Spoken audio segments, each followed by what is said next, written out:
So Shazam has people of all different age groups. It's a kid who can turn into a grown man.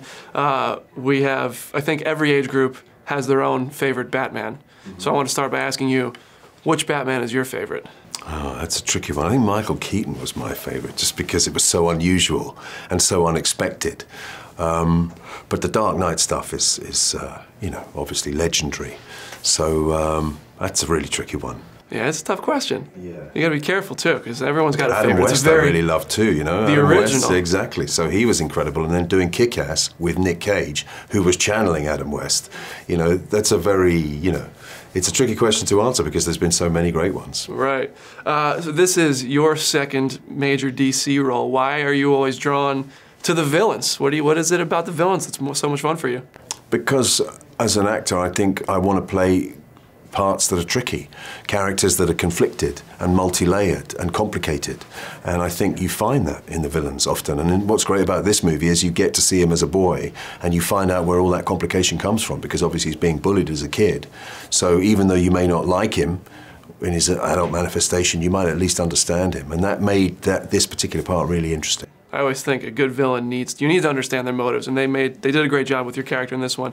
I caught a lot of New 52 DC Comics vibes for Savannah. Specifically, I mean, a lot of the Black Adam story was given to Savannah here. I'm curious, when you first came on, was this like the role all along, or as kind of Dwayne Johnson got his own movie, did they kind of give you a little bit more? How did that evolve?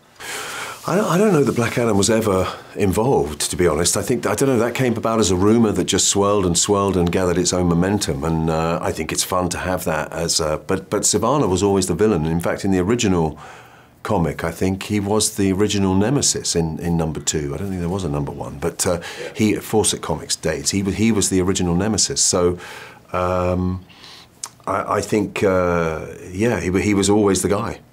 And you're so good at being that guy. So I want to add, this is your second time over as DC villain, we just mentioned it. How did it compare, Savannah versus Sinestro? I mean, two great roles you did. Yeah, really great roles. And I loved Sinestro because I always thought if we can really manifest that guy, a look for that guy, as he is in the comics, that would just be insane. And I love the fact that he looked the way he did. And I really enjoyed it. And it was such a shame to me that movie didn't kick in, you know, because I thought that part was great. But I feel with Savannah, what I'm being allowed to do is take Sinestro on, if you like. So that sequence at the end of the first one where he puts the yellow ring on and goes bad, I feel like it's almost like a baton, like a relay. And the baton's being handed over from Sinestro to Savannah. In this film, at one point, it's fun and happy and hilarious, and then we have one sequence with you cut straight to terror and scary. I want to hear from you. How did you and director David F. Sandberg kind of craft this balance of terrifying but fun and light? What did you guys do to make sure you mastered that? Well, we talked about it and realized that the fun stuff is only going to work if it's bookended by really terrifying stuff, and the terrifying stuff is only going to work if the fun stuff is really irreverent. And you know, it's no accident, I think, that balance takes the fun stuff to kind of a place that you know, it's almost more fun than we've ever seen before. And the same with the darkness. It's got to be properly scary. And the fact that he comes from a horror background was to my benefit. I have to say, I feel completely supported by a guy who knows how to make an individual scary. I love it. Now, last thing, we have a Game of Thrones reference in this film. We have the final season of Game of Thrones. Are you a fan, and do you have a prediction? Do you know what? I've never seen Game of Thrones. Isn't that a terrible thing? I think it's partly because I want to watch it when it's all like, you know, I'm lying in the hospital with my legs broken or something, I've got nothing else to do, and I'm literally going to get the box set and watch the whole thing all in one go.